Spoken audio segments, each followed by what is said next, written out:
querido, graça e paz, rogamos ao bondoso Deus que abençoe a sua vida, abençoe a sua família e que bom que você está participando conosco aqui do nosso quadro Papo na Quarta e hoje nós vamos bater um papo com o reverendo André Carolino, ele é pastor na Igreja Presbiteriana em Brasília e convidamos ele para participar conosco para bater um papo sobre um tema importante, crise na família. E quando a crise chega na família, como devemos enfrentar essa crise? André, seja bem-vindo, que Deus abençoe você, sua família, a igreja. Por favor, dê a sua saudação aos nossos irmãos aí. Pessoal, bom dia para você que está nos assistindo. Boa tarde ou boa noite, eu não sei qual horário você vai assistir esse vídeo, mas é uma grande alegria poder participar, Romildo, desse momento, desse Papo na Quarta. O desejo do meu coração é que esse papo possa edificar a vida daquele que vai nos assistir. Amém. André, normalmente a gente começa o nosso bate-papo oferecendo aos nossos irmãos uma definição daquilo que a gente vai conversar. Então, defina para os irmãos aí o que vem a ser a crise ou a crise na família, por favor.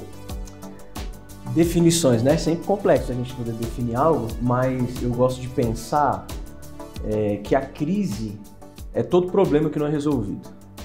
Então nós temos uma determinada situação, seja na família, no trabalho, enfim, independente do contexto, nós temos uma situação e essa situação gerou um problema. E esse problema ele não é resolvido. E aí quando esse problema ele não é resolvido, naturalmente esse problema ele vai gerar uma crise. Então eu gosto de definir crise como todo problema que não é resolvido, né? Todo problema não resolvido, ele se torna uma crise.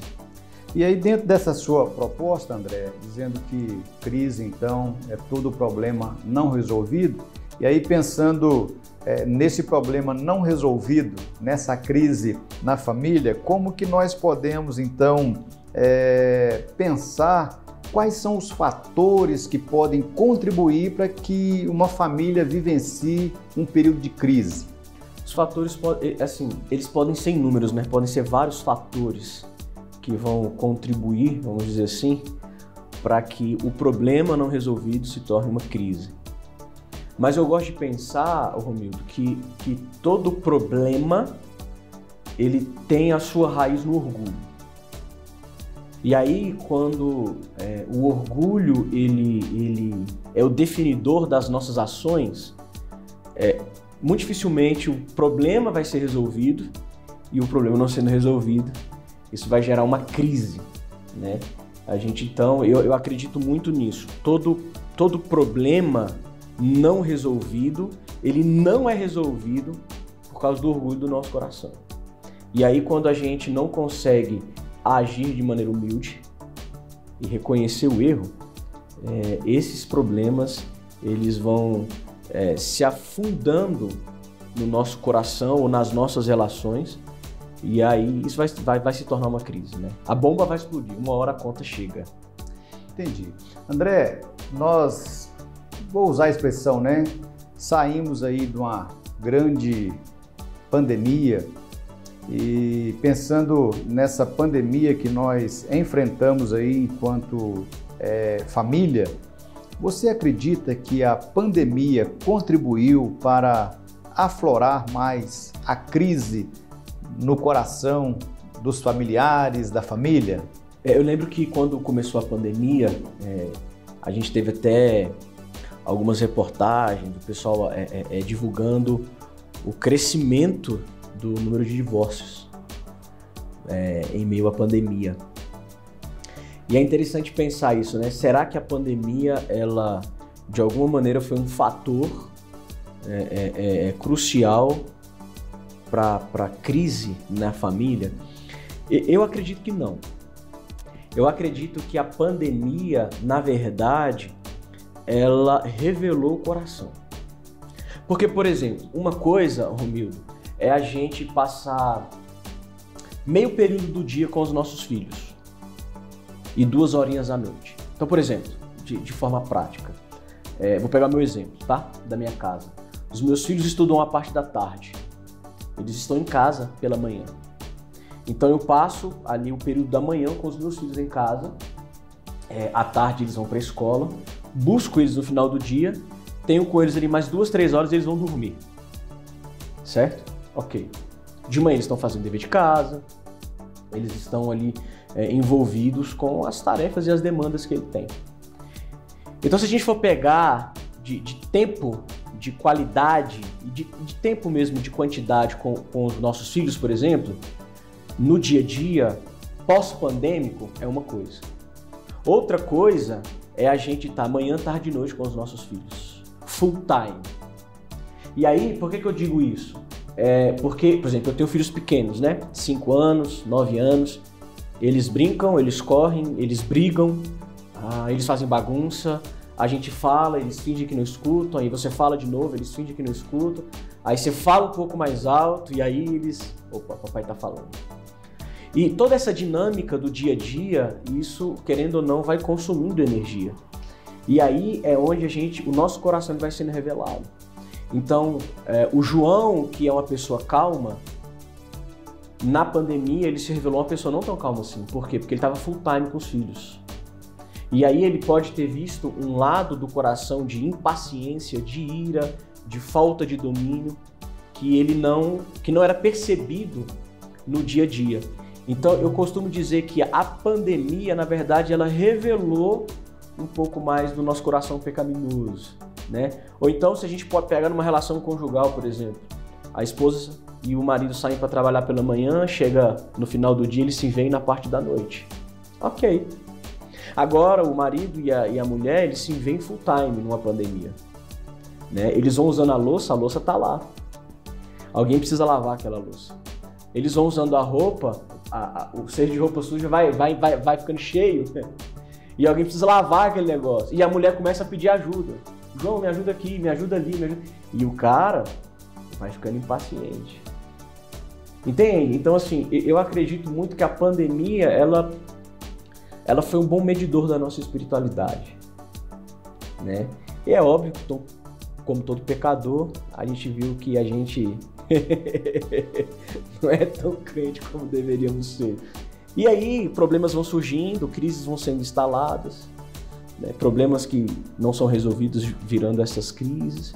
Então, eu acredito que a pandemia não é que ela foi algo que causou uma maior crise na família. Na verdade, eu acredito que a pandemia, ela potencializou o revelado do nosso coração.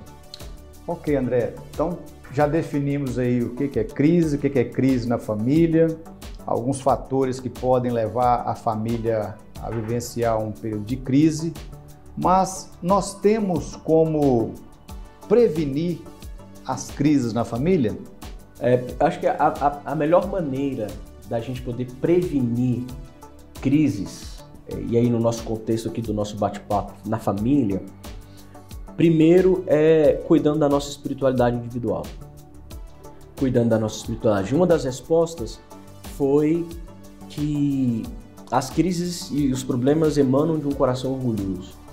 Então, quando a gente investe na nossa espiritualidade, no nosso tempo de oração, no nosso tempo de leitura da palavra, sabe? Eu particularmente gosto muito do culto doméstico, então os meus filhos vêm crescendo com essa dinâmica do culto doméstico. Eu acredito que isso vai prevenindo. Por quê? Porque quanto mais nós estivermos numa relação com Cristo, mais o Espírito Santo vai nos tornando a imagem e semelhança dele próprio. E aí obviamente que o pecado do orgulho ele vai sendo de alguma maneira mortificado. Obviamente não extinto, mas mortificado.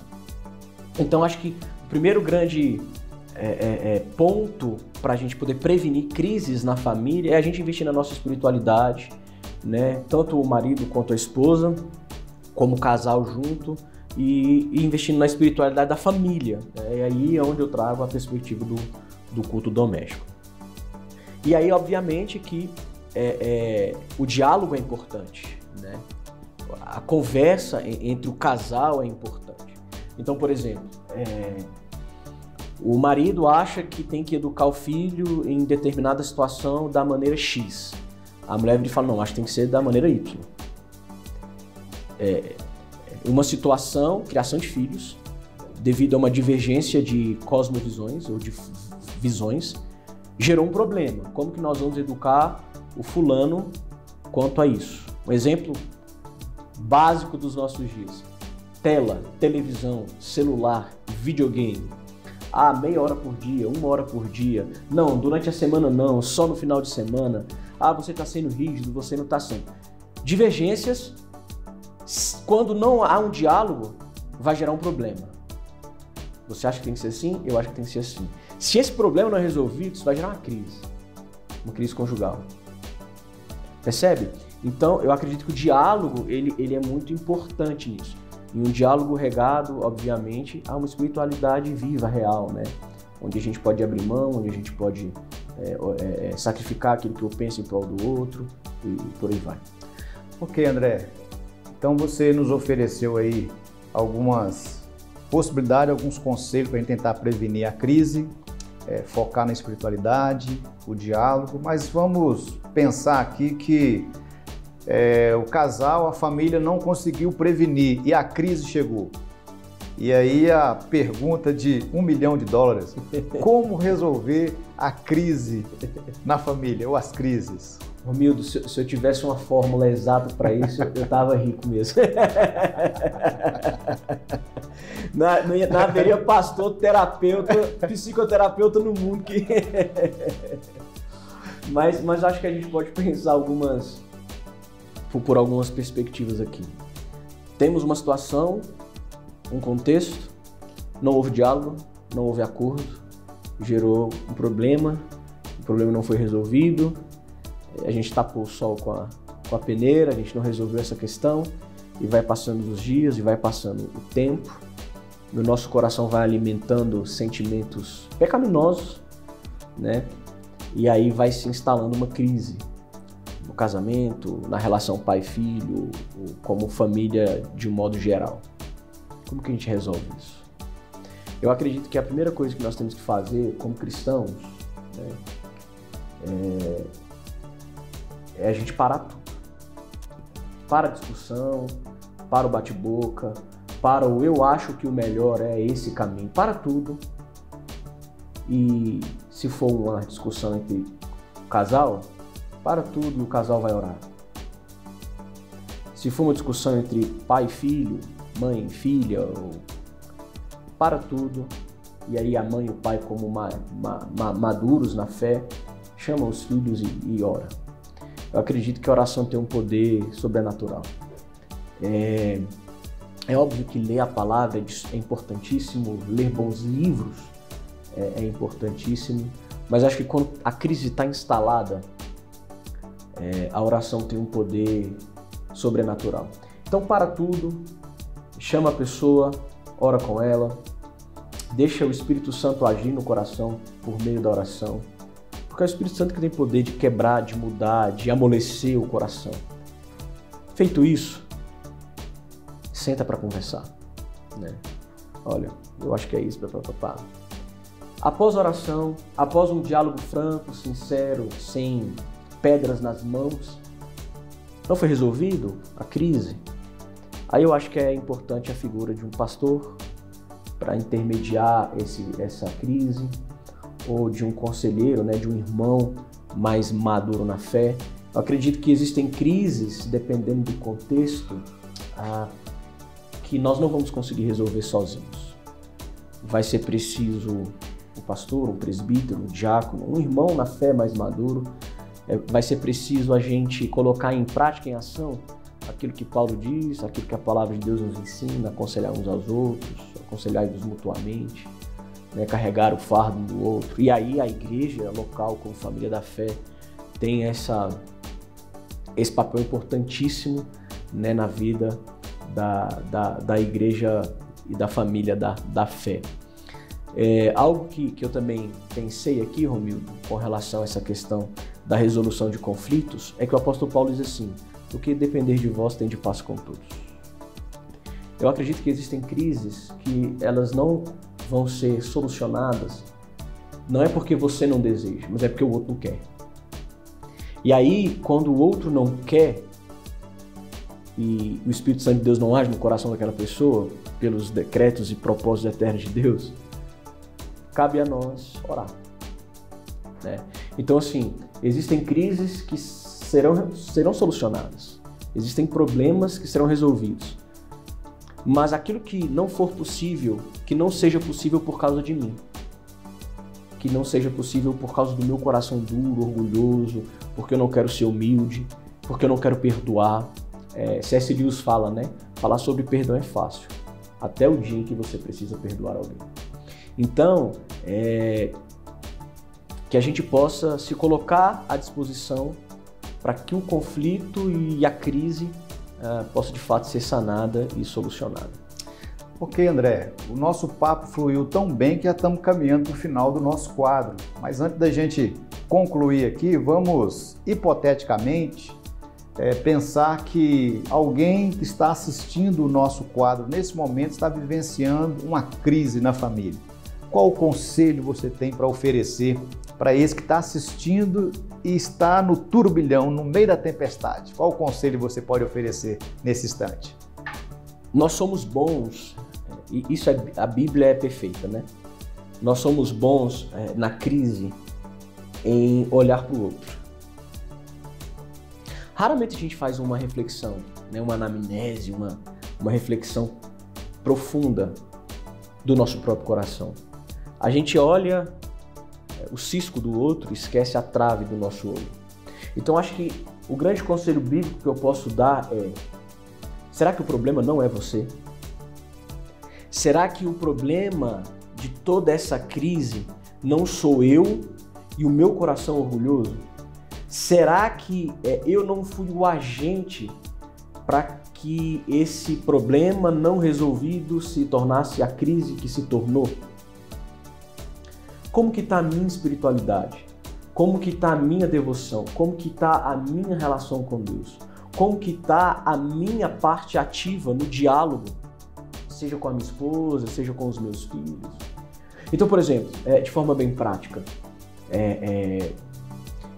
vez e outra eu gosto de sair com os meus filhos. São pequenos ainda, um tem 5, o outro tem 9.